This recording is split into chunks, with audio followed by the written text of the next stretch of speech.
So you can start from. Okay.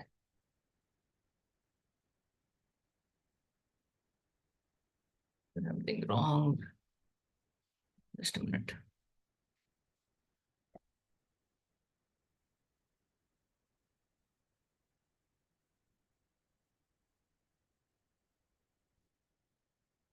Able to see?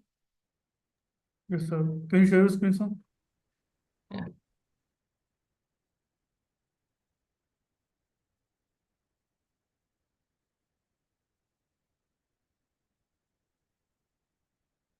Now able? Visible, no? Yes, sir. Okay. Good evening. Welcome to all. Welcome to 90-day University Proff Pre-Final Mastery National Programs, Health Programs in India, Class 3. Okay.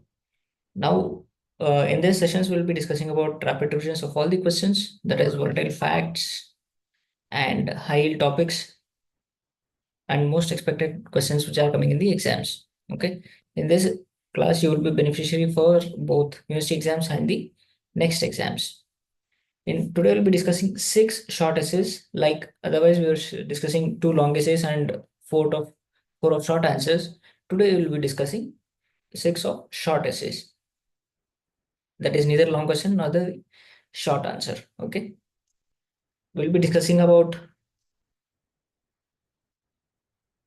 National Leprosy Eradication Program, National Program for Prevention of Blindness, and scope of healthcare in urban slum areas, as well as sentinel surveillance for HIV in India. We had a brief talk about this yesterday. And reproductive and child health program, only the components and DOTS agents. Why do we choose Auricle? Auricle is a platform where you have different modes of learning. That is recorded classes, live classes, practical sessions, exam modules, and hard copy book sets. Okay. In recorded classes, you can learn the subjects wherever on the go, or whenever you are traveling, or whenever you are going home from college. And you will have flexible learning. You can pause it and play it anytime you want, and it is a convenient way of revision. Whereas live classes, will be discussing almost 10-year past questions, which were mostly anticipated for or likely to come in your exams. In this, we'll be teaching how to write an answer and what are the things to be included in your answer, not just the subject. We'll be giving the strategies how to write the answer.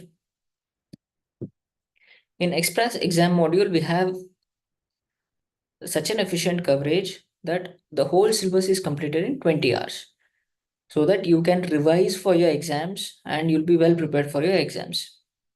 And after that, not the least, we have one-to-one doubts clearing session also, which is student friendly and safe learning environment for all the students. With this, we also have your books. Whenever you don't have access to your computers or mobile phones, or you're getting eye strain, you can learn from your hard copy book sets also. This is also been made available by Auricle. With this, we also have question banks from beginner till the expertise level, so that you will be prepared for your exams without any doubts. You will be confident enough to write your exams. And there are practical sessions also, where you'll be having hands-on experience and interactive sessions and expert guidance, where you can attend your Viva or clinical program very confidently. There are 4 subscription plans available with Auricle. That is a foundation plan, which is costing around 19,999 for 3 months, and advanced learning plan, which is costing around 32,999 for 6 months, and a complete learning for 1 year at cost of just 60,000, and ultimate MBBS plan at the cost of 1.9 lakhs. Not the least, you will be getting at least 20% discount for the code displayed below. Please do join Auricle and avail the discounts as soon as possible. With this, we'll be starting our class today. Describing National Leprosy Eradication Program. What is National Leprosy Eradication Program? We'll see about it. It is a centrally sponsored health program, public health program of Government of India. Okay, it is running from ages. We'll see the history also. It is not just the government is present. There are other stakeholders like state governments and non-governmental organizations and voluntary organizations are also involved in this, and even the national and international voluntary organizations are also involved in this. This is a symbol of leprosy eradication program, that is lotus. Okay, with the sun. What does the lotus symbolize? Beauty and purity. And there is a house which symbolizes cure and becomes the useful member of the society. And there are fingers, a normal forefinger and in the shape of the house, and symbol of hope and optimism in the rising sun. You don't have to remember this. This is only to create interest in you. Okay. Coming to the history. It was started before 1995, Gandhi Memorial Leprosy Foundation in Varda district. Okay. In implementation of survey, education and treatment, 1955, National Leprosy Control Program was launched. Okay, like leprosy control unit for 4.5 lakh population, and survey education and treatment centers for per 5 per centers per 5 lakh population, and dapsone therapy was introduced. Okay. Later, when they came to know that it is very difficult to when the control was set in, then the eradication of program came in the 1983. Here, multi-drug therapy was launched in all the endemic districts and urban leprosy centers, and mobile treatment units were also launched in 1983. In 1955, it was control program, and some control was done, so it was changed into National Leprosy Eradication Program. Okay, and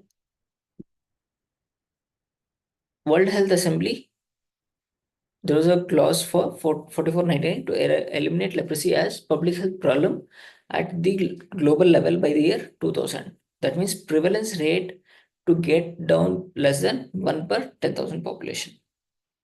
1993, there was involvement of World Bank, and 1998 to 2004, modified leprosy elimination campaign was launched. This was launched to increase the awareness about leprosy in the public and to treat the personal, to treat the detected hidden cases.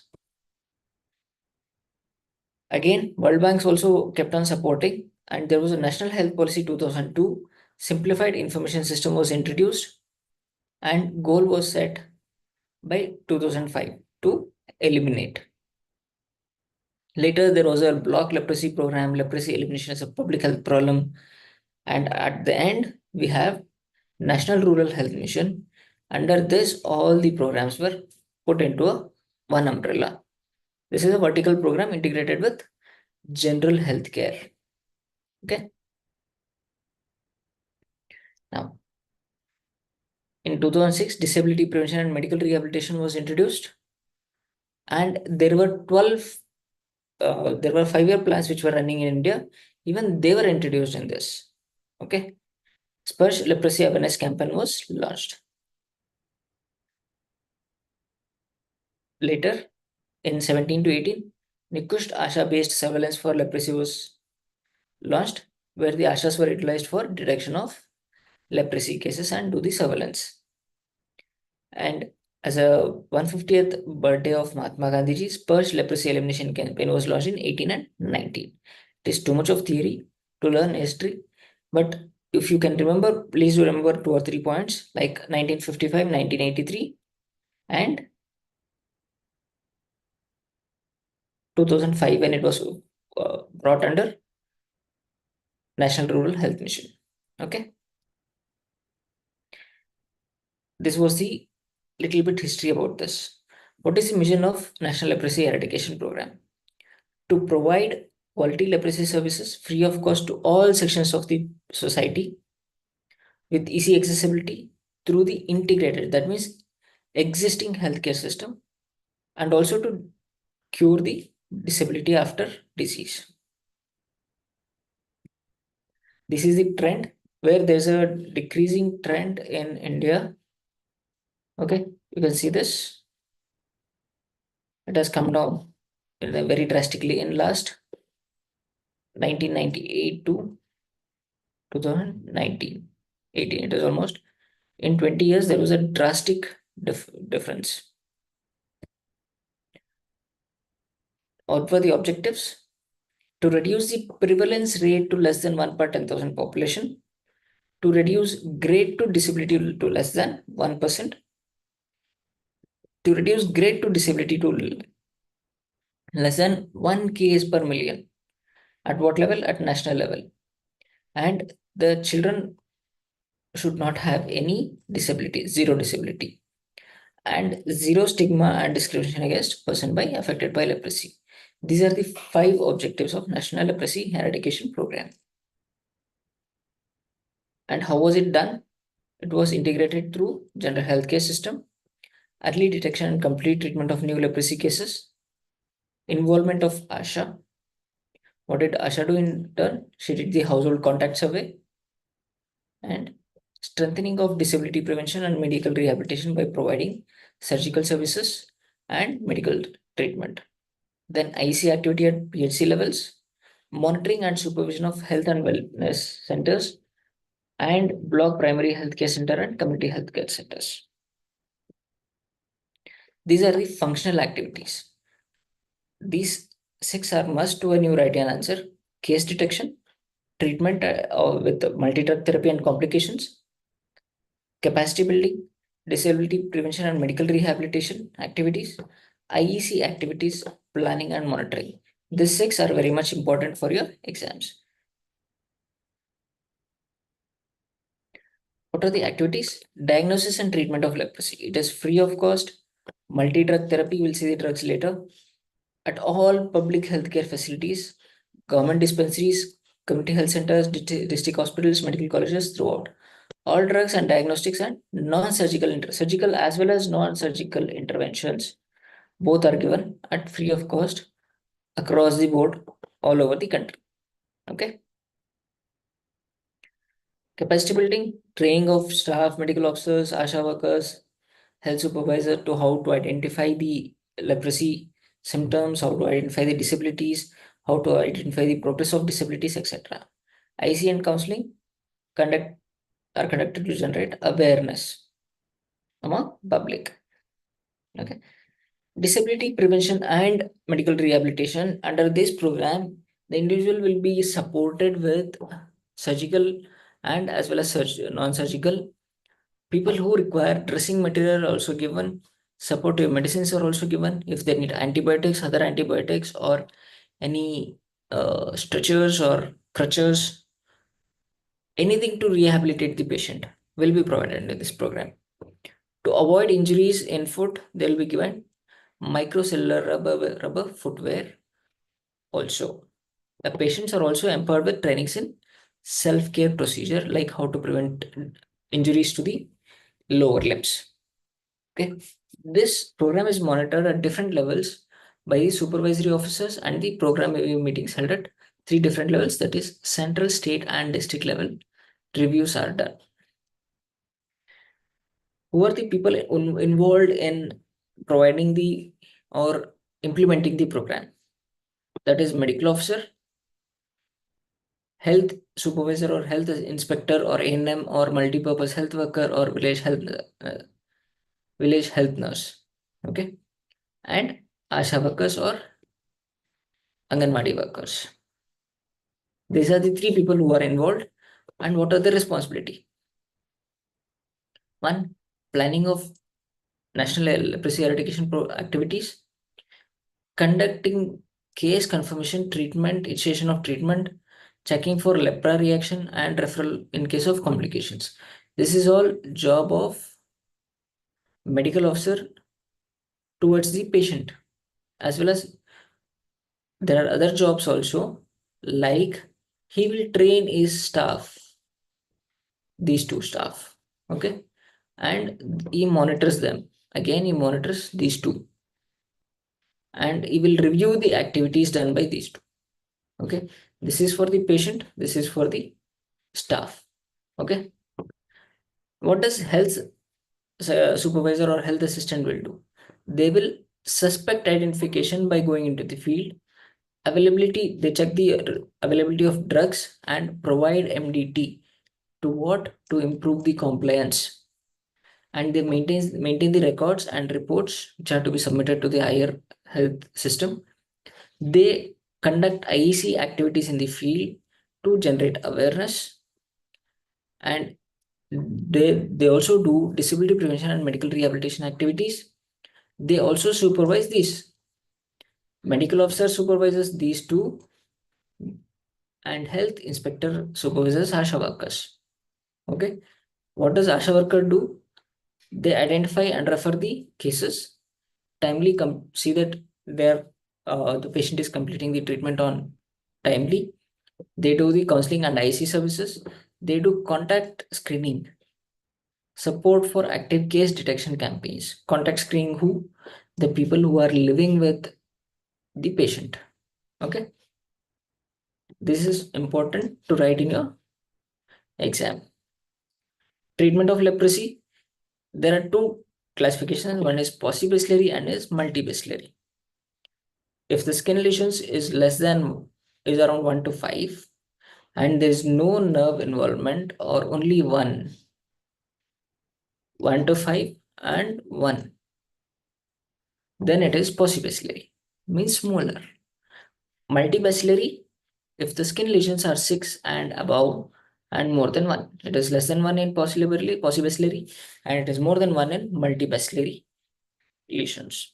Okay, this is called paucibacillary leprosy and multibacillary leprosy. Based on this, we are calculating. There's a third factor, that is skin smear should be negative in paucibacillary and positive at any site in multibacillary. Okay. Next, we see what is the treatment of leprosy. Standard, that is rifampicin, dapsone, and clofazimine. This is the standard multi-drug therapy. Okay. And you get the colored blister plaques also, that we'll see in the next slides. And for how many days? It is for 28 days, 4 weeks. What is the dosage? Rifampicin 10 mg per kg body weight, dapsone 2 mg per body weight daily, and clofazimine 1 mg per kg body weight daily. Okay, but do we give it daily? No. Rifampicin is given once in a month, only once in a month, and dapsone is given 2 mg body weight daily. Rifampicin, M is there in this, remember M, monthly once. Dapsone, daily, D for D. Clofazimine, 1 mg per kg body weight daily, followed by 6 mg per kg body weight monthly once. Okay, there is a variation in treatment. Next will be, what are the indications for prescribing multi-drug therapy? Person with new signs of leprosy, with signs of leprosy, who has not received any other treatment till date. That means the individual is diagnosed today. Okay, in that case. What is the other case of leprosy eradication program patient? Under case definition, there's a relapse. Recurrence of disease at any time after the completion of full course of treatment. The individual has completed 4 weeks of treatment. Now there is a relapse. Second is re-entered for treatment. These are treated cases previously where clinical assessment shows requirement of further treatment and patient admits that treatment was not completed. That means I have started my treatment today. I left it after 2 weeks and I will come back and ask for the treatment after certain time, after a month or 2 months, etc. Okay. Referred cases, referred from completion of treatment remaining doses by tertiary or secondary to the diagnosis and issue of first dose from another health center. That means they're coming from one state to other state or one district to other district. Reclassified person was with possible slurry, later he was classified as multiple slurry. Why? Because there is no improvement in the treatment. Okay. Next. This is the regimen. Okay. You can follow this also. I would say better follow this regimen, which is useful and easy to remember. Okay. Rifampicin once monthly, 600 mg dosage for adults, 40 mg for children, and 300 mg for children below 10 years. Time is 12 months. Sorry, 12 blister plaques for 18 months. Total, it is 18 months course. Okay. Drugs used as rifampicin, clofazimine, dapsone, and clofazimine is given as 50 mg additional in this on every alternate day. Okay. Possibly slurry, we have rifampicin and dapsone. Rifampicin is once monthly and dapsone is daily. For how many months? For 9 months. Okay. Next. These are the multi drug therapy blister calendar packs. This as all the treatment, okay, for multibacillary and possibacillary. This is for multibacillary and this is for possibacillary. You will have days written on your blister pack on which day the drug has to be consumed, like daily dose for first dose. Okay, this is for first dose because in first dose we have rifampicin once a month and clofazimine once a month, and we have dapsone and clofazimine on alternate day. Dapsone daily and clofazimine on alternate day. That is provided in this. Okay. In multibacillary, doses are for a alternate day. Okay. Then this is the adult pack and this is the child pack. Doses are different for children and adults. So it is as per the doses, the multibacillary packs are decided. And this is the first dose in possibacillary and this is the first dose in child pack. So one blister packs gives you so much of information that you will have, you don't get confused, or the child or the adult don't get confused what to take next day or today. The days are mentioned on that, and as per the tablets are also issued same. Okay, as per the dosage. What are the salient features of leprosy eradication program? It is a centrally, this is the takeaway points you must remember at any cost. Leprosy eradication is centrally sponsored. It is under the umbrella of National Health Mission now. Decentralized health planning, quality of services and accessibility is the most important ones. Prevention and medical rehabilitation is priority. Removal of stigma. Okay, these are the 6 points of take home today. Next, we have National Program for Prevention of Blindness Strategies. Okay, it was launched in 1976 as a 100% centrally sponsored program. Presently, it is not 100% sponsored. In all the states, it is 60-40, that is 60 by central government, 40 by state government. But whereas in northeastern states, 90 by central government and 10 by central government because of the less population and the huge area and difficult to reach areas. Okay, what is the goal? Goal is to reduce the prevalence of blindness 0.25% by the year to 0.25% by the year 2025. Present prevalence is 0.36%. Okay, this National Program for Prevention of Blindness has been changed to National Program for Control of Blindness to National Program for Control of Blindness and Visual Impairment is also added in 2017. There are the objectives of this are around 7. One, to reduce the backlog of blindness by identification and treatment of blind at primary, secondary, and tertiary levels. Develop and strengthen the strategy for eye health and prevent the visual impairment through provision of comprehensive eye care. And the third one is strengthening and upgradation of regional institutes. How? By providing the material, manpower, and funds. Strengthening the existing and additional human resources, infrastructure facilities for providing high quality comprehensive care to create awareness, increase and expand research for prevention to secure participation of voluntary organization and private practitioners in the eye care. These are the causes of blindness as per 2015 to 19 National Survey on Blindness. The most common ones are untreated cataracts. Later, we have non-trachomatous corneal opacity, surgical complications, glaucoma, FAK, uncorrected diabetic. All these are minor, but the major chunk is cataract, still the first one to cause blindness in India. These are the strategies which you have to remember. There are around 8 strategies. Emphasis on cataract surgery through existing healthcare system and NGOs. That is, get the people for cataract surgeries. How? By active screening or by sending people to field to check for the visions and the search for the blindness cases. Comprehensive eye care program excluding cataract. Cataract is not the only one, but there are some others also, like diabetic retinopathy, glaucoma, corneal transplantations, vitreoretinal surgery, and treatment of childhood illness. All these are other causes of blindness apart from cataract. And active screening camp to reduce backlogs and provide the public with transport facilities so that they will reach the centers.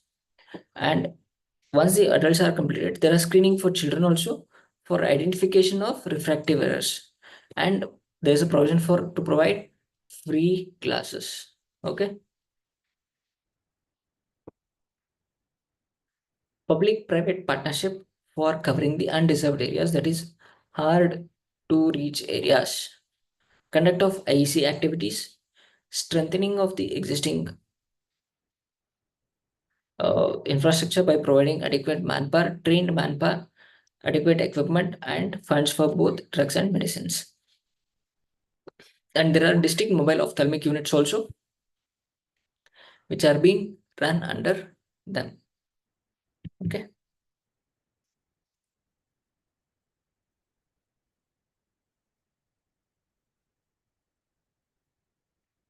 Next, we have school health program for children.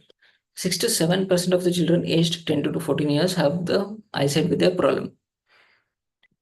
problem with their children. So they should be screened by the trained teachers. Teachers are trained to identify how the things are happening in the school, or the refractive errors, the children are getting affected from the refractive errors.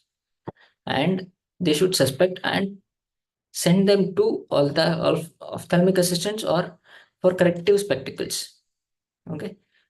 This is given including for the people who are below poverty line also. Collection and utilization of donated eyes.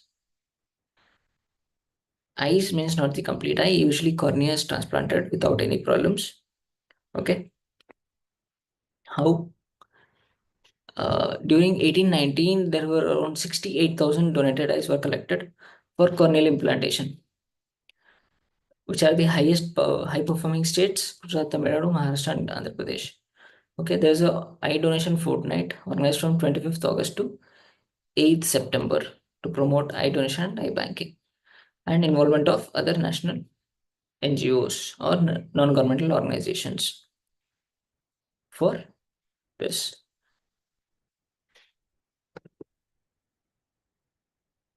And there is a WHO assistance also for this. Okay.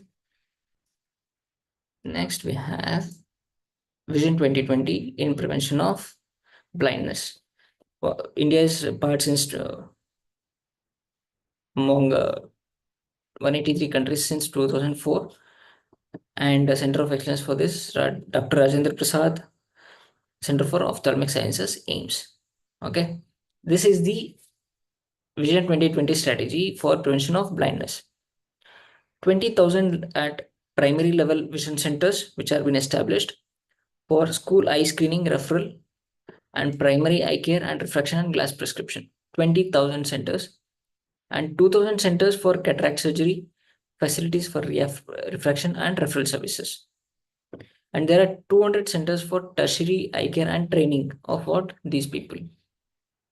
And to provide support and give the standards of quality assurance and to suggest the treatments, we have centers of excellence of 20.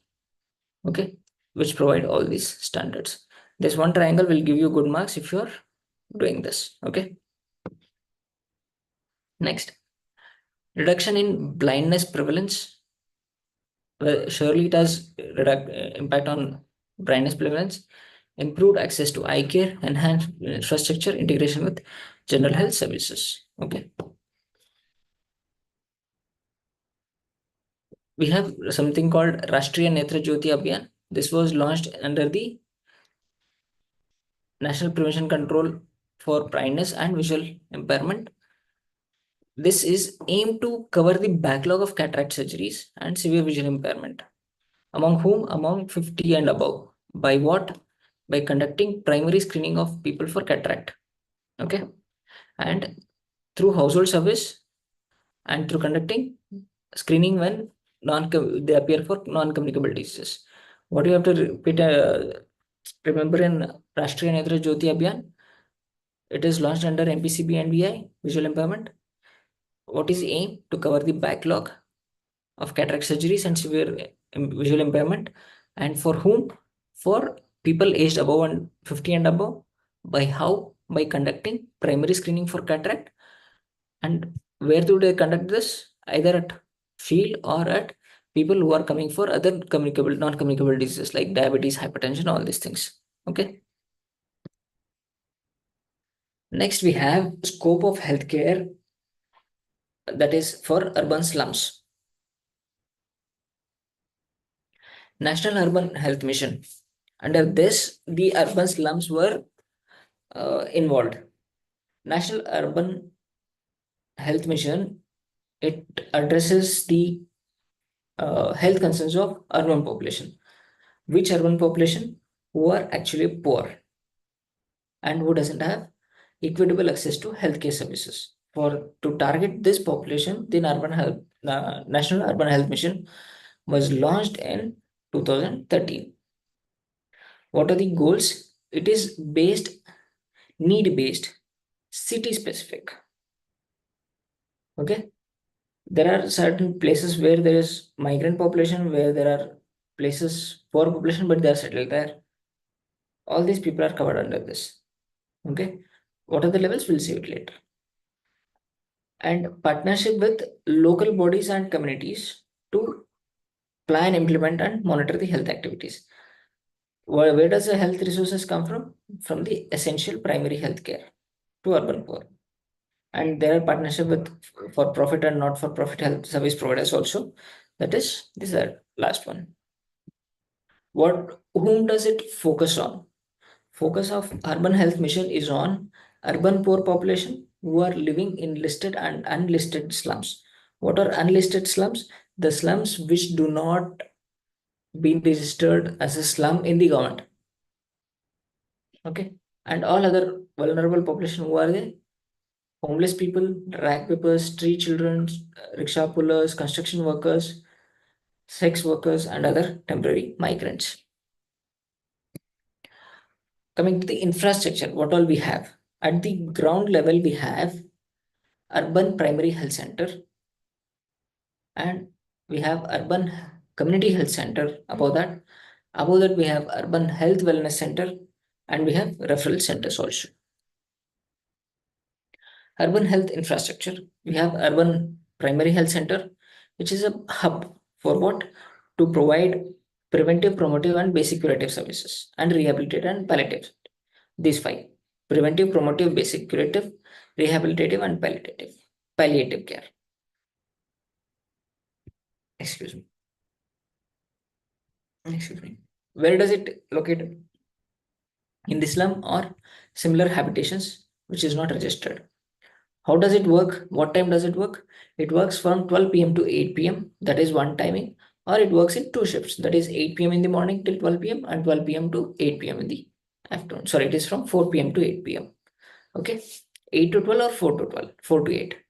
Totally 8 hours, or in one shift, that is 12 p.m. to 8 p.m. We have urban community health centers, which is a referral facility for 4 to 5 urban primary healthcare centers.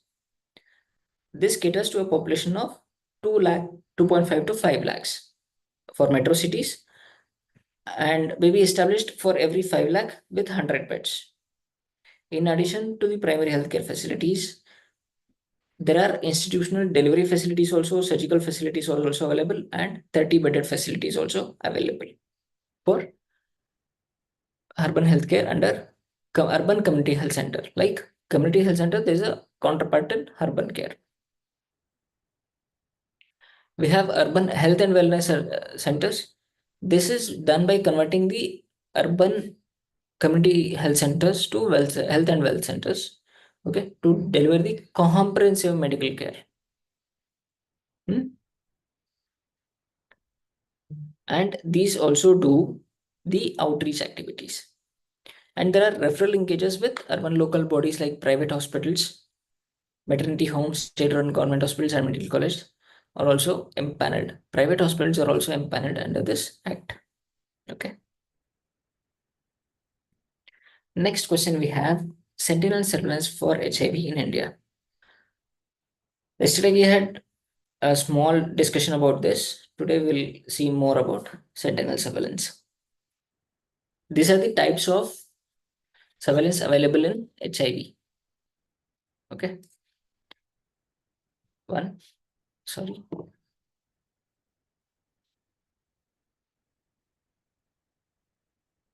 Sentinel surveillance, zero surveillance, aid case surveillance, STD surveillance, behavior, and integration to other sources. All these are available, but what we discuss is HIV sentinel surveillance today. HIV sentinel surveillance was started in way back in 1985, very ago, before our birth, among the blood donors and patients with sexually transmitted infections. By whom? By Indian Council of Medical Research. And this is one of the largest surveillance systems in the world, which helps to understand the dynamics of HIV infection, how the epidemic is going, and how the trends are moving in the general population and the geographical areas. To monitor this was introduced in 1985.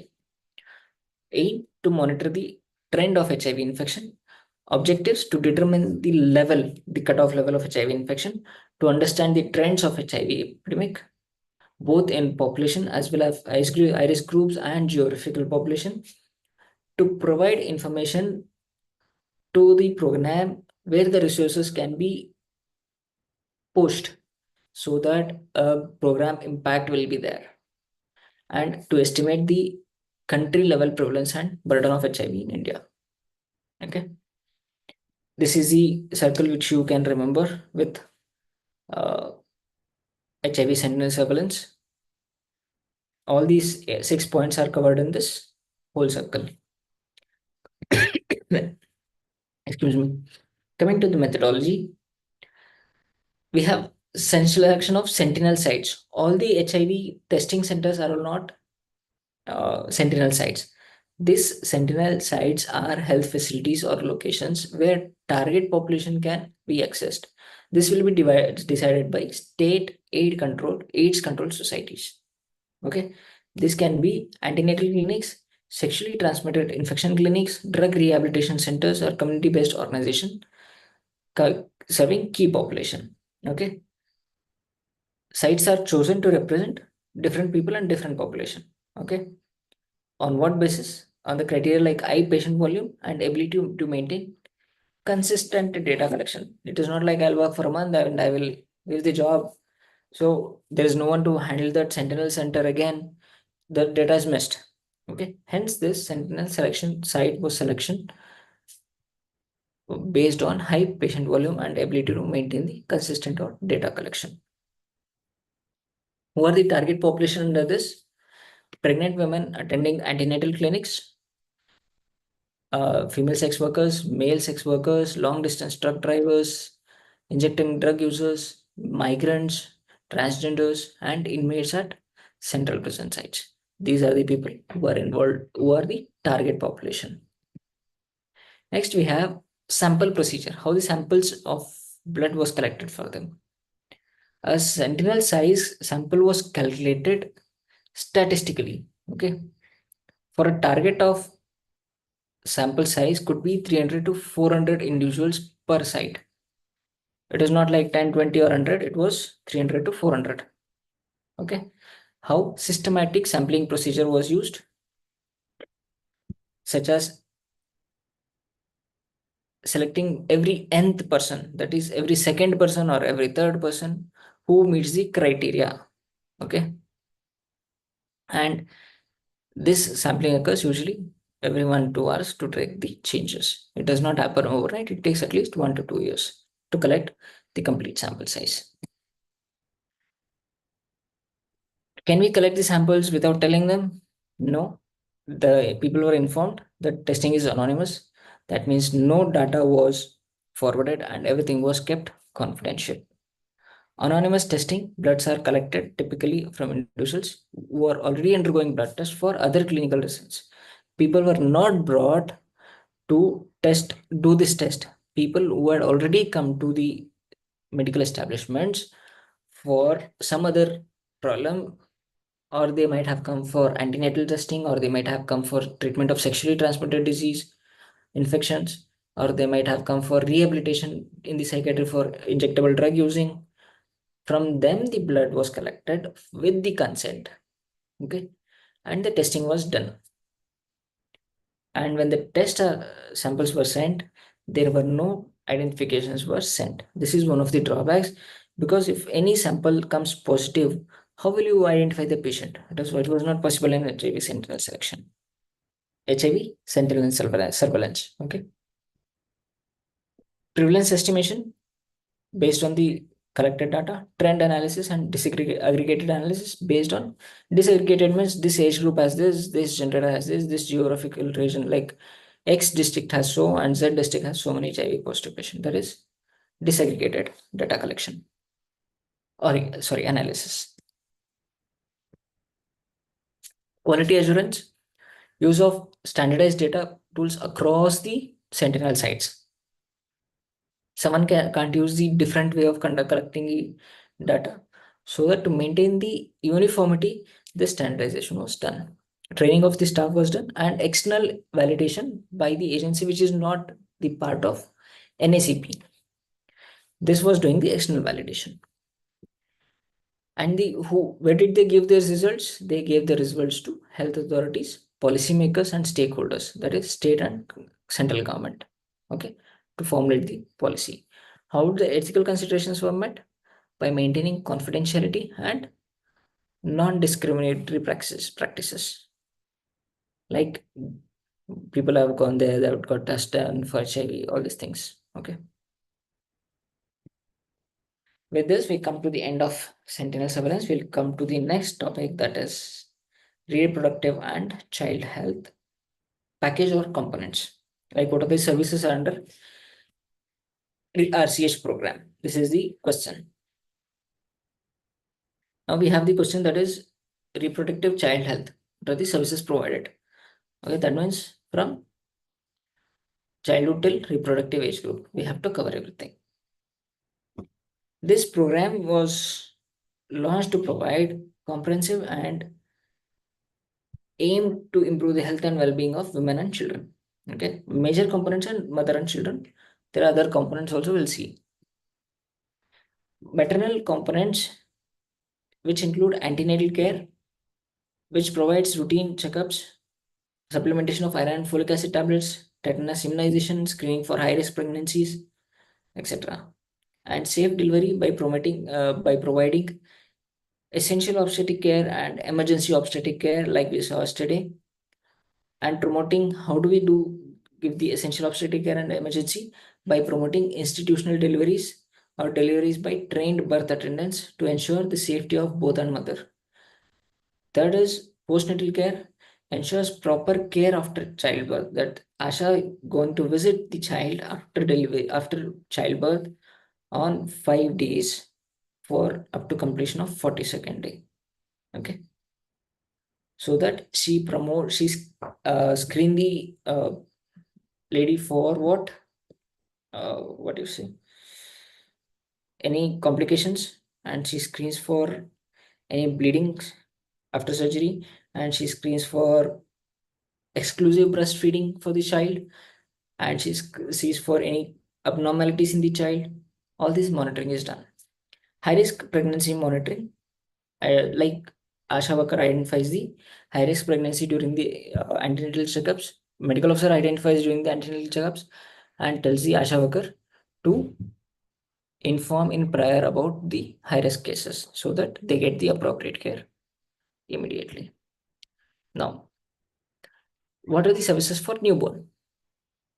Newborn, essential newborn care, that is delivery at or childbirth at hospitals, that is at institutions, institutional delivery, immediate breastfeeding within 1 hour of delivery, providing warmth and hygienic cord care and eye care.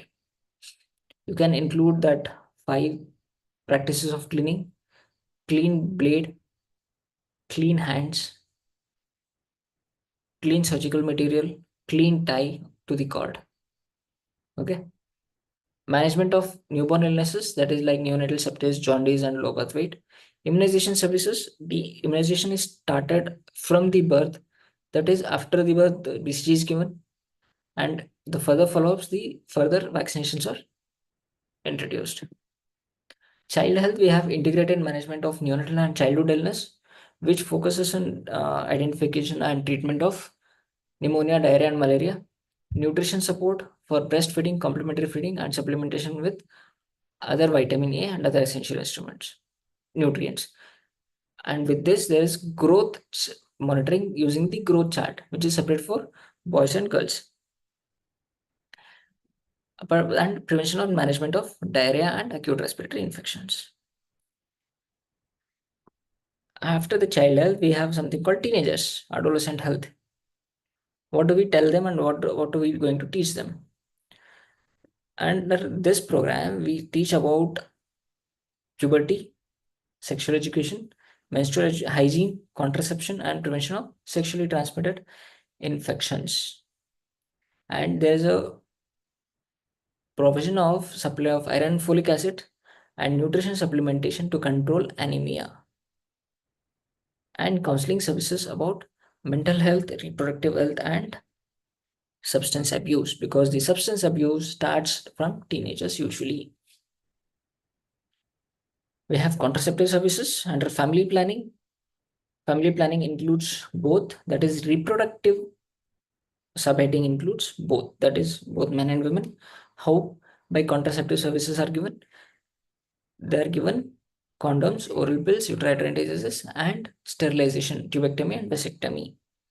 Postpartum family planning services are also advised in using oral pills, intrauterine devices. Okay. Awareness and education regarding the family planning and child spacing is done.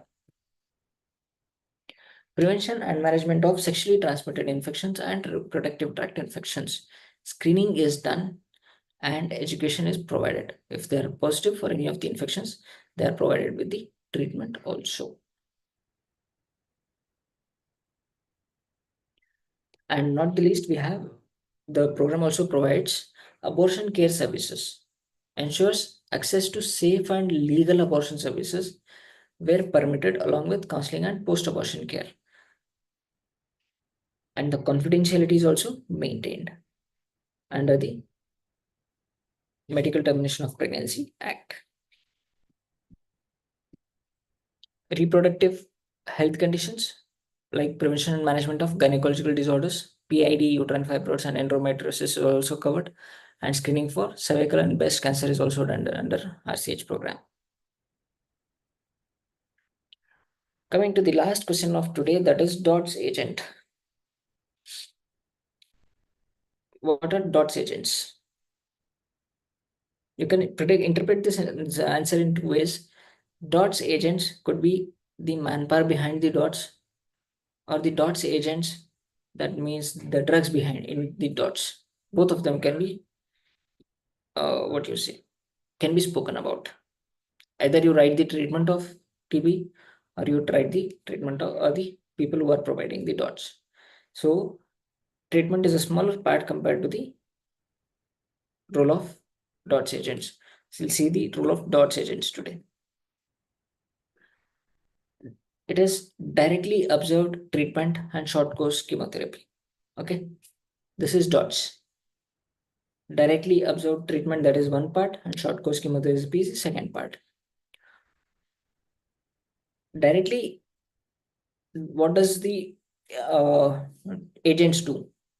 Agents ensure that TB patients take the medicines regularly. By how? By seeing them on ground and while taking their medication. What does this helps? This gives good compliance to the medications and prevent the development of drug resistance. One, and they support the patient. How? Both emotionally and psychologically, so that they can complete their treatment at the earliest. They provide health education to their families so that the spread of what we say TB is not occurring. So the appropriate safety measures are taken by the family members. They monitor the progress of the individual and they also report the side effects if anything is there and ensure timely follow-ups to the doctors. And what does the DOTS agent do? They create community outreach and awareness, and they also identify the new cases. Please you remember these points: direct observation to take treatment, patient support, health education, monitoring and reporting, and community outreach. Importance of DOTS, that is adherence of treatment, so that they can see reduction in transmission, again prevention of resistance. These are three importance of DOTS in TB control. What are the challenges faced by DOTS agents? The challenges faced by them are stigma and discrimination. Okay, when they visit them, they can easily identify this is a ASHA worker who has come, or this is a health worker who has come to give me the treatment. So they might feel stigmatized or discriminated. And apart from this, if you are using ASHA worker for sake of providing DOTS therapy, she has to take care of the antenatal cases also. She has to take care of acute diarrheal diseases also, educating them, providing ORS, all these things. And she has to take pregnant mothers also to the hospitals. How far she can run for one program? Okay, so it becomes the resource constraints. Hence, limited resource also can affect the DOTS programs. The other one is geographical barriers, especially rural and remote areas. Reaching the place is very difficult. If they have reached, coming back on the same days again a difficulty for the health workers or the ASHA workers or DOTS agents. So they have to stay back in that particular village or a place where it is unknown. This is one of the geographical barriers. What are the strategies for enhancing DOTS program? By providing training and support so that the follow-up is done properly. Community engagement, increasing community involvement to reduce stigma, and using digital tools to monitor that. You can ask them to do a video call and take a uh, information that they have consumed medication today instead of going on ground. Okay. Now finishing this, we have the drugs also. Okay. They are the first line drugs in DOTS, which are provided by our DOTS agents. What are the five drugs which are provided by our DOTS agents? Isoniazid, rifampicin, pyrazinamide, ethambutol, and streptomycin. These are the five drugs which come in the blister packs. Now the regimen of TB has been changed to daily regimen from weekly twice or thrice regimen. Okay. But the duration of the treatment is remaining same. That is for 2 months and 4 months. 2 months for intensive phase, 4 months for continuation phase. This is the regimen of drug sensitivity of TB. The type of TB, it is new or previously treated cases.